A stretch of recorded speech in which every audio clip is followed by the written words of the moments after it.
The sanitary maintenance and supply industry has seen an evolution over the past few years as a result of the pandemic.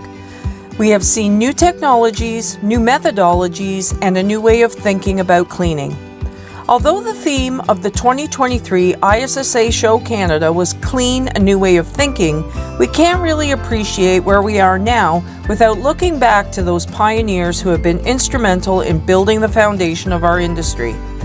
During the ISSA Hygieia Network Canada Region breakfast and panel discussion, we not only delved into the experiences of the past, but we also looked to the next generation of thought leaders who are now taking the helm in light of family succession or, in other cases, retirements. In this session, we took a journey through the ages and heard firsthand from our panelists their experiences from the past as well as their role into the future. Our 2023 panel included moderator Shannon Hall, Vice President, Sales and Marketing for Dustbane Products Limited.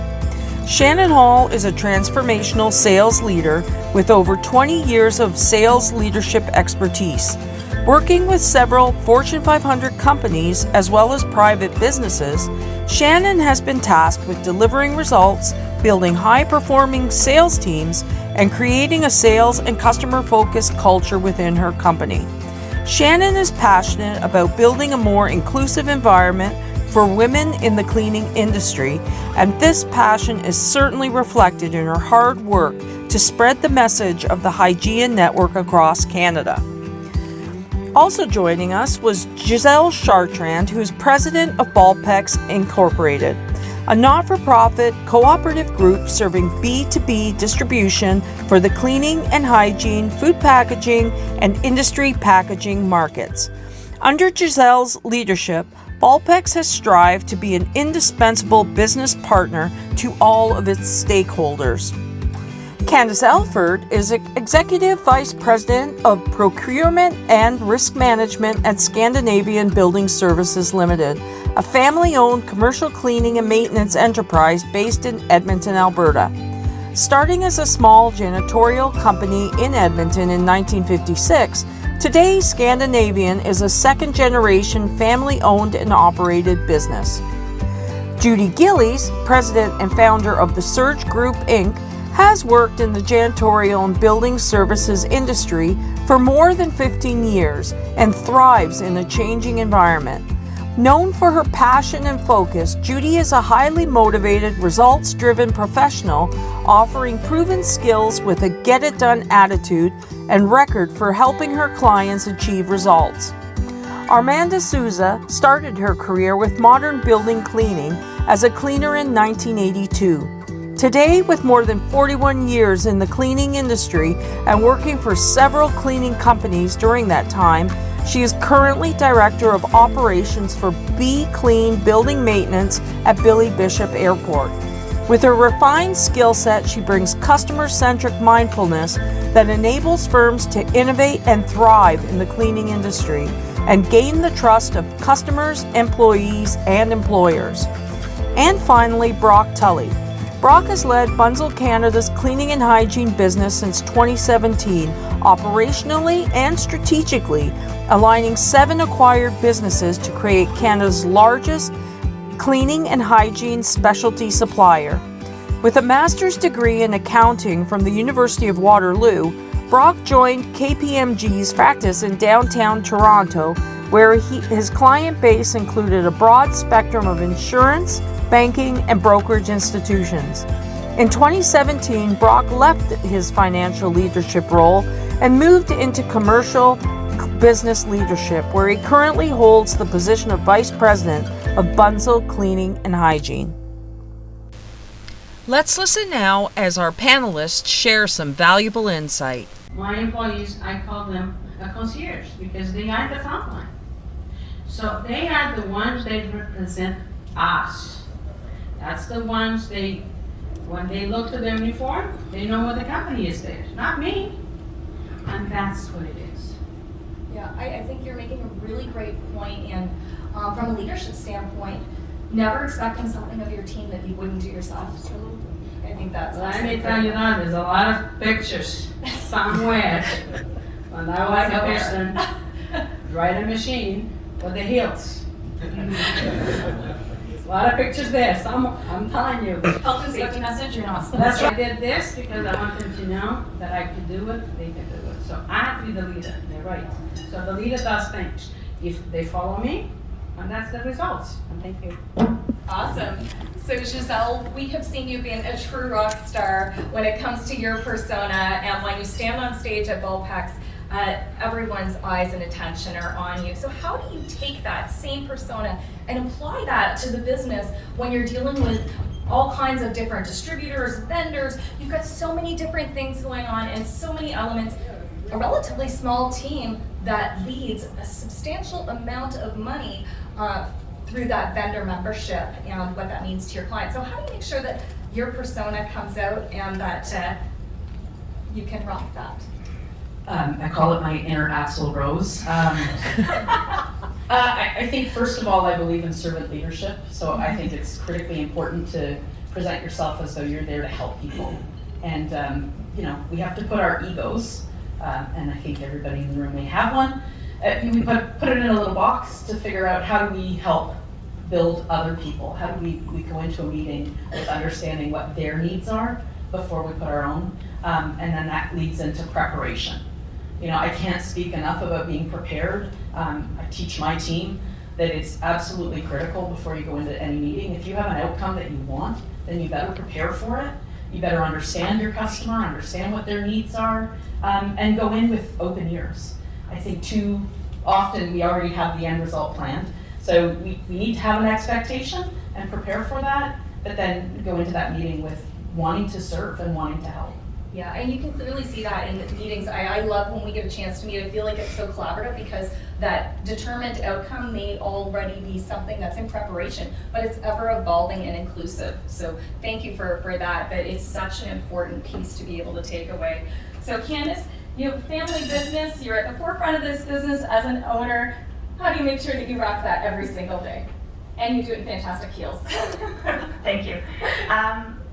I think one of the biggest things at Scandinavian, which I really want to comment on, is we believe in linear leadership.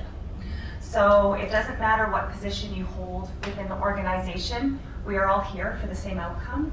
And I think that as far as leadership is concerned, and where I come into work every day, is making sure that I'm working with everyone. Everybody has an open door policy at Scandinavian, and I think that's what helps with regards to the leadership that I have and coming in every day as a family business. And what makes us success is we are the same. We're for the same outcome. And I think if you were to go to any Scandi family member, they would say the same thing. It doesn't matter what position you hold, we are all the same together as a group. That's fantastic. I love the open door policy that you've got in place. Sometimes I feel guilty when I actually close my door and then realize, no, I'm actually disturbing everybody else around me. I need to close the door. But you do get that when you're so used to just making sure that you're inclusive and always making people feel welcome, that they can come and approach you. So that's fantastic. So everyone here represents some different sectors in the industry. When you look back on your early days in your career and how the business has shifted and the way it's run, Judy, what are you seeing from a DEI perspective in development with intenders, with RFPs that are coming up? I know personally I'm seeing more and more of it when we're going through the RFP documents that people are looking for diversity within their industry. So how are you seeing that, and how is that being written into tenders? Yeah, I'm finding more and more my clients want a question answered. They want the contractor to be involved in implementing this in their teams. And I think it's really critical because that's the only way you're going to communicate with your clients, because your clients are really into this. So you have to demonstrate that you're making progress. Yeah, and I think there's a lot of times where we've got programs in place in a lot of organizations, in large organizations where it's very formalized. When you look at some of the smaller organizations, they may not have that HR department or some of that online programming that can really help them out. And I see that's where Hygieia can be a really nice fit to help some of those organizations that might need to adopt some best practices or might be looking to diversify their teams where they're able to utilize some of that information to really propel them. So great. It's exciting to see that organizations are starting to ask. They want to know if they're women-owned organizations or if they're, you know, a minority-owned organization, so that we can make sure that we are really truly diversifying and giving a hand up where we really can. So, Giselle, when you take a look at the business, what are you seeing from hiring practices that are shifting, or what are you hearing from some of your members? I think we're seeing more women join the industry, but we're also reaching out and connecting with women in our social circles, making sure when there's an opportunity to have a diverse amount of candidates apply for those roles. And, you know, frankly, it's all our responsibility to make sure that our hiring practices are fair and equitable to everyone. You know, just as a reminder, 49.8% of the working population is a female.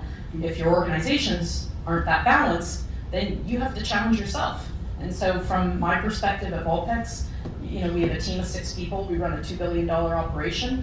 There's 5 women on our team. So, you know, we're pushing ourselves to make sure that we're representing women in a better way. We're reaching out. We're also using tools like behavioral assessment and cognitive assessment tools so that we're making sure that we're hiring people, not just, you know, there's sometimes an unconscious bias that we want people that are like our persona, but we're using these tools to help us definitely find opportunities to elevate and bring more women into our industry. Absolutely, absolutely. I'm going to throw a question at Brock that he's not prepared for, but when you think about what Giselle was just talking about, Brock, I know we had talked about how important DEI is from a creativity standpoint and what that brings to the business, and you touched on that with your own team as to what that looks like. So what are you seeing, or what are you hearing from other organizations about how important it is to be diverse? What does that actually do for a business? You know, my personal feel, you know, it's righteous. It's the right thing to do. Yeah. But you know, if you extend upon that, it's good for business, right? I think all of the academic research that's been done suggests that diverse businesses perform better. So I think first and foremost, it's the right thing to do, but secondarily, it helps us make more money, which we're all looking to do. Ultimately, we're all for-profit businesses at the end of the day. Absolutely. So, you know, there are still bias out there, clear bias, and you know, it's one of the reasons why I'm involved and I feel passionate about this. You know, I think I mentioned this earlier. I've worked for some tremendously talented women. I've hired some, and I see those biases. It's not as easy in this industry, in the professional world, being a woman. I'm never going to walk in those shoes. I never have. I never will. But I think if we can all do things to help address those biases, I think we're a better industry for it. So. Absolutely. I'm finding from a recruitment and selection standpoint, it's hard to find women coming into our industry or attracting even that talent to get them to apply for these roles because it is so male dominated. I think there's almost a fear of will they fit in, and collectively as a group we can all do more to make sure that people really feel like this is welcoming and an environment where women can not only just stay but succeed and lead as well. Hey Shannon, when we were, as the Male Ally Committee was looking to define a statement of purpose, one of the things we did was we reached out to some of the senior leaders in the Hygieia network and asked them for their input on, you know, male leaders they had worked with and how they impacted their careers. And it wasn't as much about mentorship, the feedback we got, it was more about finding opportunities to promote those people, their skill sets, putting them in positions, stretch positions to demonstrate their skills. That's what really kind of fell out of that question, you know, how people helped you. It wasn't so much about mentorship per se, but it was about providing those opportunities to, you know, exhibit those talents and skills that they found really important. Absolutely, and that's so critical in being able to give those opportunities to stretch. So Candace, in your role in procurement, what are you seeing that customers are doing differently or clients are doing differently when looking to choose that right vendor when it comes to this aspect, or any of the diversity issues that are coming up? It's kind of an interesting question, especially considering where I sit when it comes to procurement professional in our industry. There are very few women. As I was actually talking to Brock and Jay before you got on stage today, procurement in the Jansan industry really needs to entertain more women. I'm very proud to say at Scandinavian Building Services, our procurement team is actually female-led. We do have, obviously, both men and women, but some of the strongest people within our department are women, because we're definitely trying to concentrate on who is the right fit for that particular role. You need a very strong personality in order to do this particular role and work within this particular career within the industry. But like I was just saying, every time as an executive of Scandinavian that runs the procurement department, I sit down to go to negotiations with distributors, with all different suppliers, manufacturers, whatever it may be. I am 98% of the time the only female on the call. And that's what needs to change.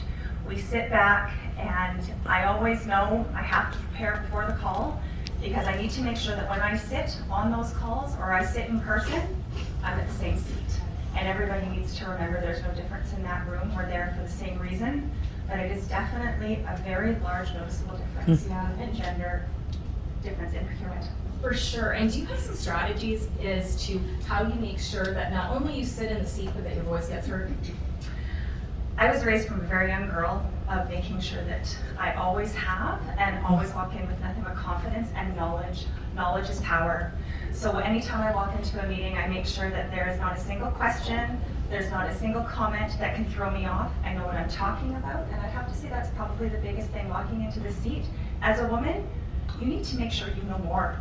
You're walking in making sure that you're 100% prepared so curveballs can't be thrown at you. I love that, and I'm going to throw that back out to some of the rest of the panel, but you're so right, that preparation is key, but that's preparation is key in any role.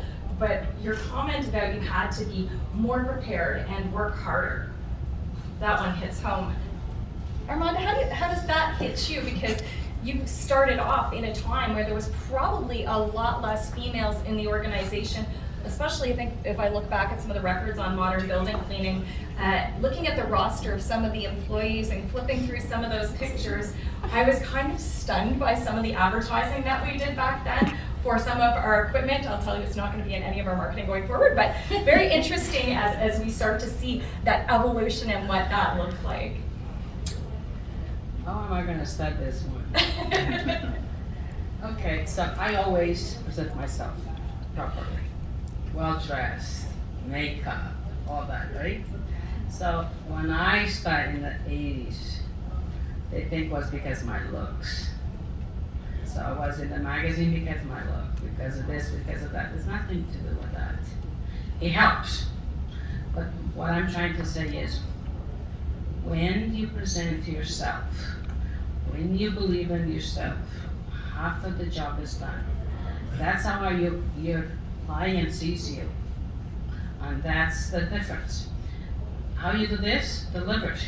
See, when we go present or bring our company to our clients, we need to deliver what we promise. Because when you deliver your promise, you got the business for years. I'm going to tell you this.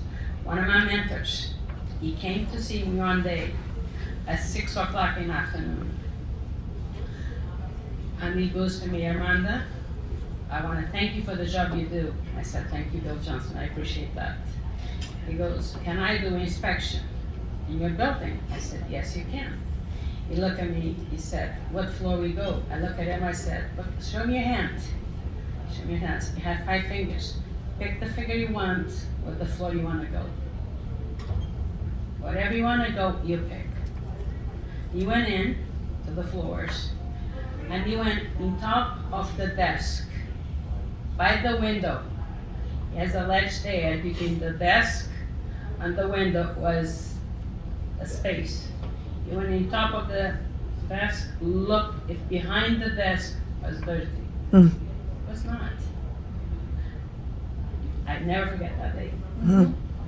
He said, you clean the corners, that's the most important thing you clean, because the middle is always clean. That's the first thing you see, is the corners. And this is what I'm saying. This is a perfect example. When you go in, when you promise, when you deliver, when you got the customer service, when you do all this, Our business is to stay. Your client is not gonna change you. Believe me, if you do this, I guarantee you, your client is not gonna look for another company. Because the trust, it takes years to gain a trust. It takes 1 second to lose a trust. That's our business. That's what we need to do. We need to continue to do that. And that's what it is.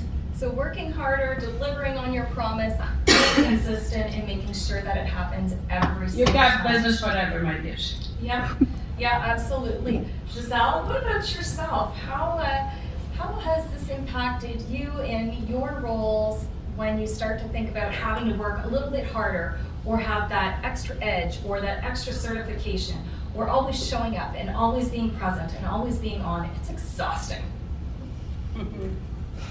I don't actually look at it as exhausting, quite frankly. I have, I was raised in a household with 6 siblings, and we were all raised that we were equal. Quite a shock when I went out into the workforce and realized, well, that wasn't the case, but I really did always want to break the glass ceiling. I wanted to work harder, improve people. So I never found it exhausting as much as I just wanted to deliver on a personal promise that I could do better, that I could try harder. Yeah. And I think for me, that's what drives me every day, just wanting to have that own personal satisfaction. I check that box, I can do better. And setting those goals and targets for myself. You know, whether you're working with a mentor or a coach or a friend, someone that can really be open and honest and transparent with you, that calls you on your things. They call you on all the good and the bad and the ugly. You know, and that's how we can grow. We don't need people that just give us adult girls. Yeah. That feels good, but we also need people that help us grow as individuals.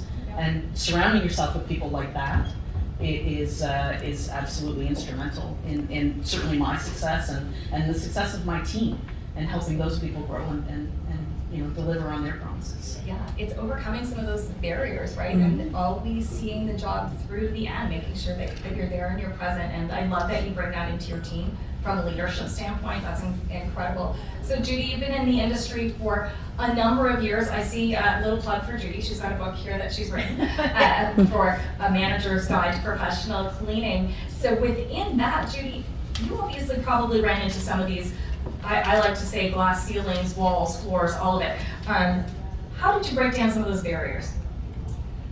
I think every client counts. You always have to do your best every client, because my business relies on referrals. So I'm in a client every 3 to 5 years. What's interesting is I did write a book because credibility was something that was a challenge for me, because I came outside of the industry. And then I went to a seminar and I heard a speaker say the best way to get credibility is to write a book. So I talked 2 guys from the US that I barely knew into co-authoring a book with me. And of course I had to have a chapter about women in the cleaning industry, because I was the only woman in the room a lot of the times. But I wrote this book in 2012, and I'll just read a quote. In 2012, a guy from the National Post wrote, commenting on the Olympics via Twitter, he said, "For the first time, every single nation has at least one female athlete. That's truly great." And when I read that, I thought, we've come a little piece along the way. So We're certainly moving in the right direction, and there's a lot of organizations that are represented in this room today that have a lot of diverse teams. So it's so exciting to see some of that inclusion as we start to look at how organizations can balance that act between diversity, women-owned, minority-owned businesses, and bringing that balance. How do you feel that organizations can either continue to do a great job on it or make some improvement? So Armand, I'm going to start with you, because I know Be Clean coming together in regional groups has a very diverse culture and team, and it's going to be very interesting to see how all of that formulates together and really gets represented across your employee base. You're right. The first thing you have to do is you need to learn how to deal with the culture. because there's a lot of cultures in our industry. And everyone has different ones. I could tell you, I had to do this. But the amount of employees that I had, how can I deal with all of them at the same time? I always keep my door open, always.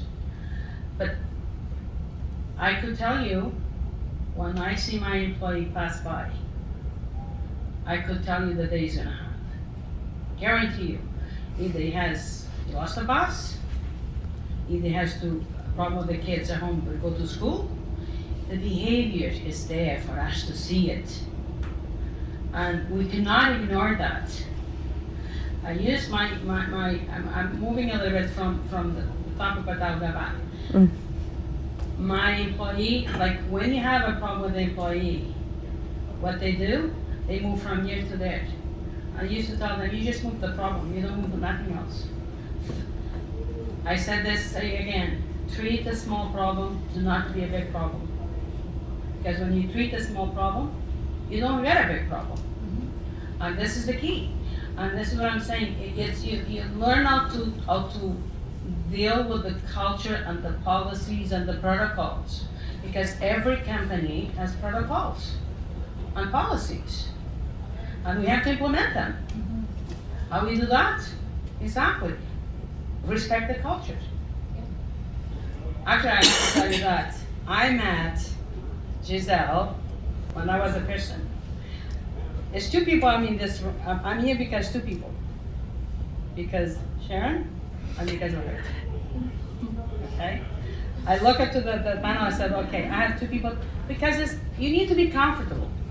You need to be comfortable with your own person. And that's exactly how we have to deal with that. And thank you for being here. But our clients are key. Our clients pays for everything. He pays for our service, for our employees, for our economy. So it's the key. And that's the most important thing, is to treat your employees the same way you treat your client. Thank you. So Brock, I'm just going to ask you to build off of Armando's answer a little bit. Coming from a different perspective though, you've recently acquired, or over the past few years, Bunzl has acquired a lot of different companies. Within some of the organizations, you've been through some of those merger and acquisitions. When you've got so many different organizations that have had a very different culture, how do you bring them all together, and how do you start to evolve that culture so it becomes one organization with a similar goal? It's a big question, I guess. Yeah, I mean, it's not easy. No. You know, for those of you who know a lot about Bunzl, you know, we built the business, or the business has been built globally off the back of hundreds, maybe 1,000 acquisitions over a whole number of years. You know, it's something we're pretty good at, I would say, but it's not easy. You know, the cultures of the businesses we buy are very different. Yeah. You know, some businesses are very old school, some are very progressive, some have leadership that's, you know, very kind of type A in its approach, and others are very, you know, more accommodating, warm and fuzzy businesses. So trying to bring those businesses together is very challenging. You know, I think it starts with leadership, right? We're all leaders in the room, and I think we have to set that tone, which is kind of cliche, but I think it's very, very true. I think we have to be bold. I think we have to stick to our guns. I certainly don't like to introduce politics into business per se, but you know, when I see, you know, woke and, you know, things that are going on with like Target and Bud Light right now, and you know, it is kind of disappointing, but I think you have to have staying power. You have to realize that that news cycle is going to run out, and you have to stick to your guns. And if we feel passionate about this stuff as leaders, you know, we have to look past those bumps in the road and make sure that we lead, we push that down, we set an example. And I think, you know, the fact that we have people in the room today is part of us setting that example. Yeah, and I think if we take a look at the variety of individuals within this room and organizations, you know, there's some that may be looking for an acquisition, and there's some that may be looking to be acquired. What advice would you give them in ensuring that the elements that are most important in your culture are some of those things that stay through the longevity, while there may be some changes in process and different things that go along with that that are going to help the back end of the business be more financially stable and beneficial for all stakeholders, but keeping some of that personality and culture that was originally there.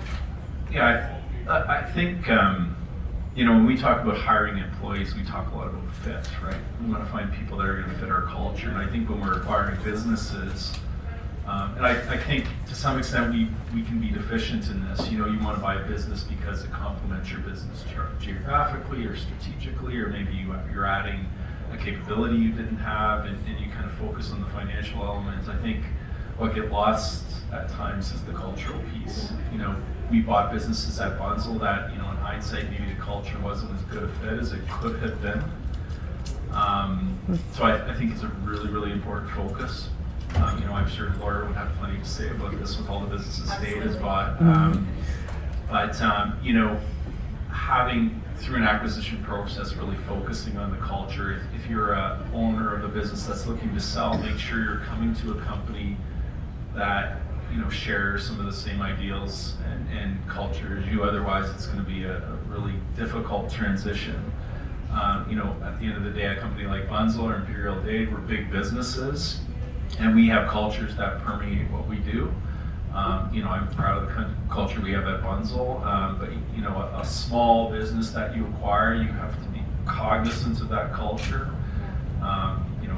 DEI is important to that, but at the end of the day, the small business isn't going to change the mothership. I think that's a reality. Yeah. We like to do our best to facilitate those cultures and bring them together in an organized way, but I think it's something, if you're selling a business or you're looking to buy a business, that you should be more cognizant of. Absolutely. Excellent. Giselle, I'm going to kind of throw that same question over to you.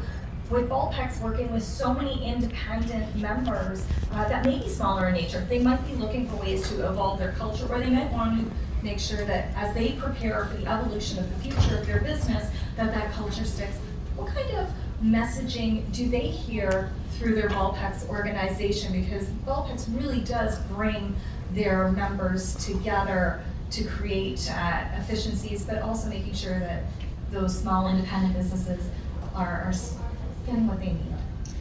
We spent a lot of time over the last, certainly in my tenure, building out our own vision and strategy that our members can participate in our culture, and they own the organization, they're shareholders, and we just lead the day-to-day business. So giving them the opportunity to be a part of that, to craft our culture, and certainly have a stake in it is critical. Some of our organizations have great success and have embraced technology and strategies that are beyond the small to mid-size enterprise, and others are grasping with it. So we're supporting them when it comes to second and third generation coming into the business. How do we give them a place at the table, providing them opportunities to be on our board of directors, being involved in larger opportunities and larger discussions. So, and then also helping them find ways to set a goal and a target for themselves, when we're speaking specifically about diversity and inclusion and gender issues, helping them understand that, like all things, we expect our business to grow, we set targets, you measure it, things get better, or you have an opportunity to adjust. So we're trying to tell them to do similar things when it comes to gender equality and finding opportunities to recruit and retain and build those strategies. Those are all things that they need to measure. Excellent. Thank you for that. So I'm going to kind of build off that. So Candace, as leaders within the industry, would you be able to share some tips and tricks, not giving away your company secrets, but ways in which companies can leverage some of what they're doing to showcase their unique value when securing some new business?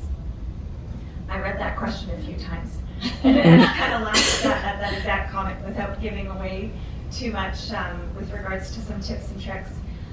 I think probably one of the biggest things that when I sat down and actually thought about it with regards to kind of generalization, some of the things that Scandinavian is really proud of, is believing in your people. The tips and tricks, and I'd say that's probably the biggest one. We believe in our staff. They are the reason that we're able to be successful.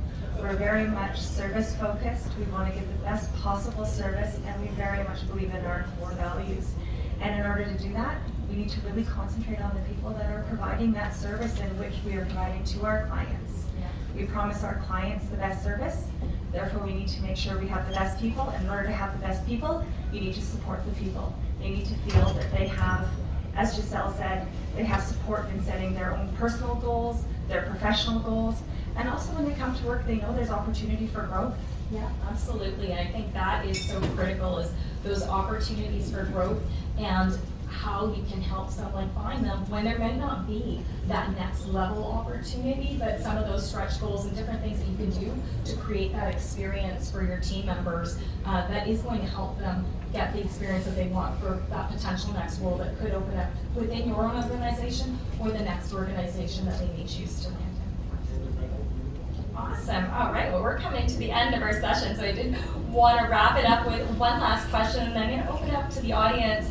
If anyone's got any questions or wants to touch on some of what your own organizations are doing from a diversity and inclusion and standpoint. And before you go, you all need to sign up for the Hygieia Canada region on LinkedIn, because we're only at 160 members and I need to get to 175 before the end of the day. No pressure, but pollution needs reports, so gotta hit our goals. All right, so you've all seen that the industry has changed and evolved over time. From your perspective, what are the biggest changes that you've seen in the ways that business is conducted? So I'm going to throw that over to Judy first, because you obviously within the role of what you do, you're seeing how businesses are starting to change and respond. Yeah, when I first started, I think some awards were given based on relationship, and now it's all about we want to see the contractors, what they're doing within their organizations, and more specifics on, gender roles and what they're doing to progress. Because my clients don't want to usually talk about cleaning, they just want it done for them. So getting companies, hiring companies that actually walk the talk, and that's really the most important part.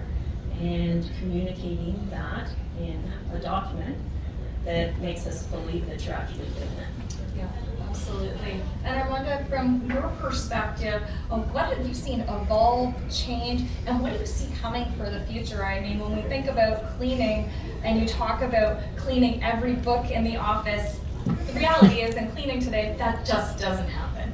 That's right. Technology, right? So right now, we all depend on technology. When I start, everything was manual. Hello, go see the client, which we lost a little bit of that. So, because everybody trying to do behind the scenes. Listen, when I was a person, my job, I was never in my desk. Because if I would be in my desk, I don't see what happened outside. I was always outside to see. And the key is, you see it, you go to your client. Your client wants you to tell them, because that's why they hire you. They hire you professional. We are the ones who know about cleaning, not them. So that's the key. So nobody wants to go see them, because when you go see them, guess what? You got work. Very simple. So what you do, go see your client. Tell them what needs to be done. Because when you get that trust from your client, half of the job is done. You tell them the truth. Because the truth always comes out effective and 100%. So it needs to be done.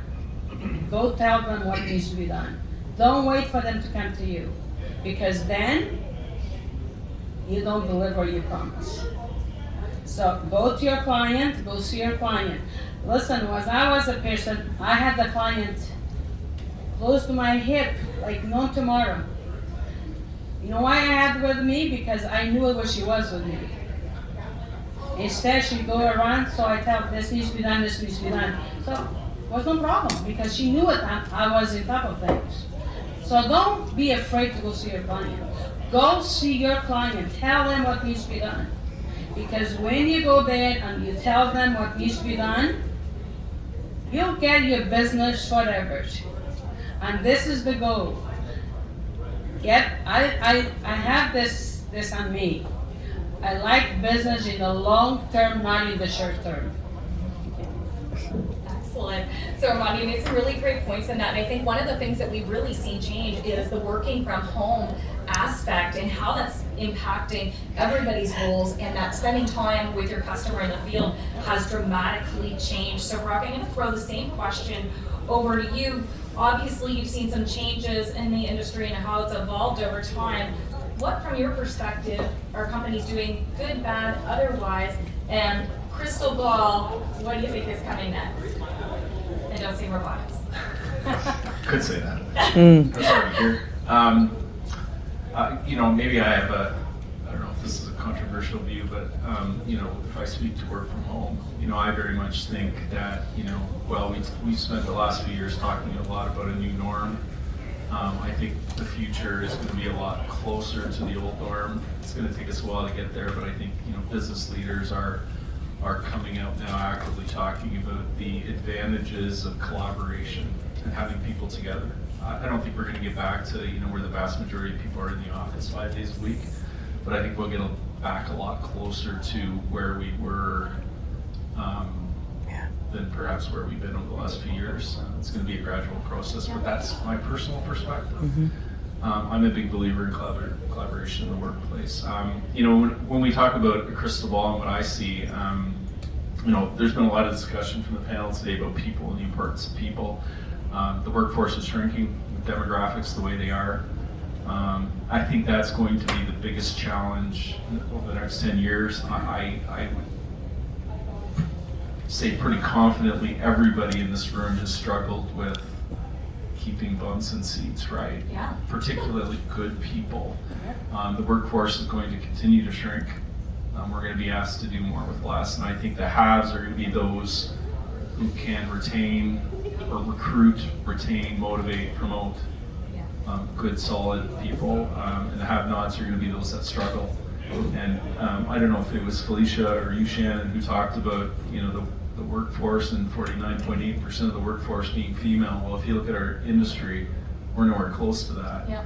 So what a fabulous opportunity for us to tap into a resource pool, a labor pool that we're not today. Absolutely, and I think within the cleaning industry, there is automation, there's technology that's coming in that's fantastic, that can be supportive of the roles that many of our team members do. Our jobs cannot be outsourced to ChatGPT. Some of it can, but the reality is, Chat is not cleaning the washroom. That's just not going to happen. There might be tools and devices to support and help. It might be a great advertising way of getting content, but that's not going to be what's going to change your business, right? It really does come down to the people and the culture that you build, and really believing that your team members are going to deliver on not only what the company's overall expectations are, but what the customer's expectations are.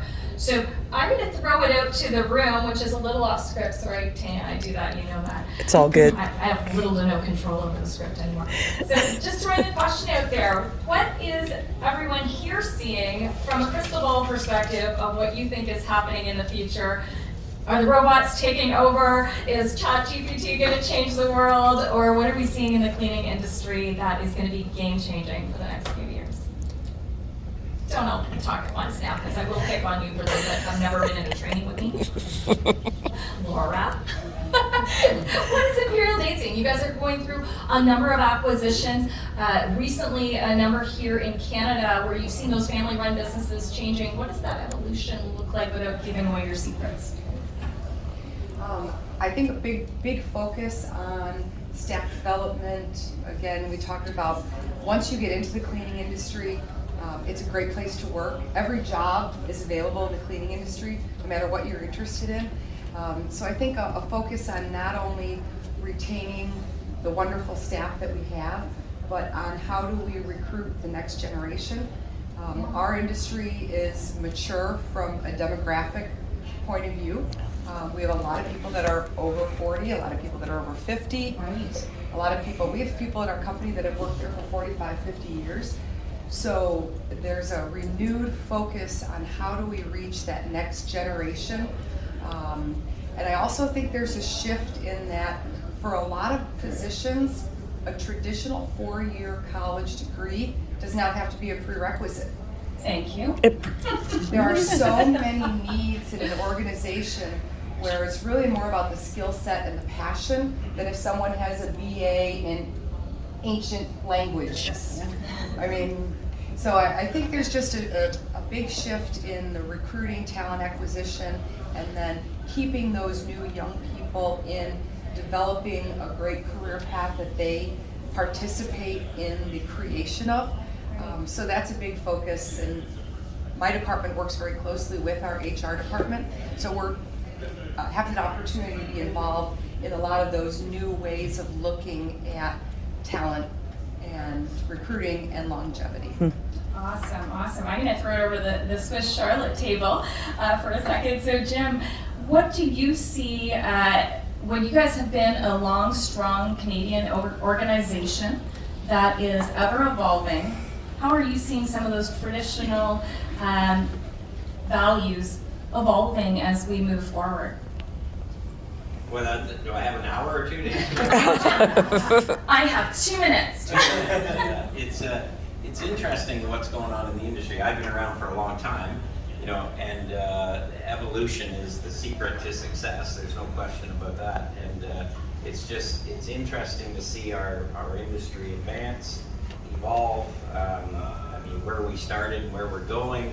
It's just it's interesting to see. I mean, the panel. I was looking at the panel and listening there, and there's great input for us all there, and it really comes down to where we're really lacking is the expertise, evolving our level of training and skill set of being a deep facility specialist. Yeah. Somebody that knows what they're doing in there, the importance of training and validating and measuring and all of those particular things. So that's all I'll say really on it there. So yeah, so some of those foundational elements are certainly things that we need to make sure continue on in the future. I know, Tom, we've had some discussions around that as well, and some of the training and development and ways in which we can take some of that knowledge base that's out there. We've got such a depth and breadth of knowledge that isn't written down. It's somewhere in someone's brain. Tom, do you want to talk a little bit about what you're doing maybe with the distributor panel and how you're taking some of that knowledge and building that in? It's a plug for one of the other sessions, just in case you're not having a chance to attend. Yeah, so tomorrow at 10:30, it's kind of a offshoot of the newly formed Distributor Council for ISSA Canada. So we're looking at training for distribution personnel, and what form should that take? There's kind of learning the organization, learning the industry, there's product training, but then also application training and really understanding, like becoming a better resource to the customers. So we have 2 distributors sitting on the panel, but also wanted to include a customer and a manufacturer. Shannon's gonna turn the table on her, and she'll be one of the panel members tomorrow. So, God, interesting to see everyone's perspective around that. And then, if I can add another comment, it's recruiting people into the industry. It's as a collective or a community, we got to figure out how to build a brand, have more cachet, make it more of a destination. Well, we've heard a number of times, once we get our hands on someone, that they tend not to leave, but how do you get that wave of talent coming in and fueling that engine? So Absolutely, and I think some of that networking that was so traditional to what we did is something that's lost with some of the Gen Zs. When I talk to them at colleges and universities, the idea of coming to a networking session is something that that's what we do online. But to Brock's earlier point about getting people back in person and having those water cooler moments where that spark of creativity just happens as you're grabbing a coffee together. We need to get back to some of that so that we can really build that foundation and recruit that talent when there's so much great talent out there to be had. Awesome. Well, I'm going to wrap it here. Thank you to all of our wonderful Shannon, just a second. Giselle, On behalf of all of us on the panel and everybody in the room and anyone who's part of ISSA Canada, I just want to call out a big thanks to Shannon for the work she's doing. Volunteer and certainly and Yeah. we're all the benefactor of it, so thanks, Sharon. Well, Yeah, absolutely. Thank you so much for that. And thank you for all joining us. I know Candace flew in just for this event and she's taking off, so she's probably going to Shannon, wrap it up. We've got a flight here. But definitely thank you all. And please, if you haven't had an opportunity to fill out your cards, Felicia will lose it if I don't get that done. So please save me from that. And don't forget to sign up for Hygieia and also for the Canada region. As we have more events for Canada, the meet and greets, that's where you're going to see that information is in the Hygieia network for Canada. So I want to make sure that you've got that insight. If anyone has questions or wants to learn more about how you can get involved, if you have questions on it, how do you join, what does that mean for your team? I'm in booth 414, I believe is my number. Come see me, I'll have a badge that says ask me about Hygieia, and we can chat about how you can get involved and what you might be able to do. We're always looking for great opportunities to network, get together, and really share the message of how great this industry is. So thank you everyone. Have a wonderful show. I know we've all got to get to our booths. So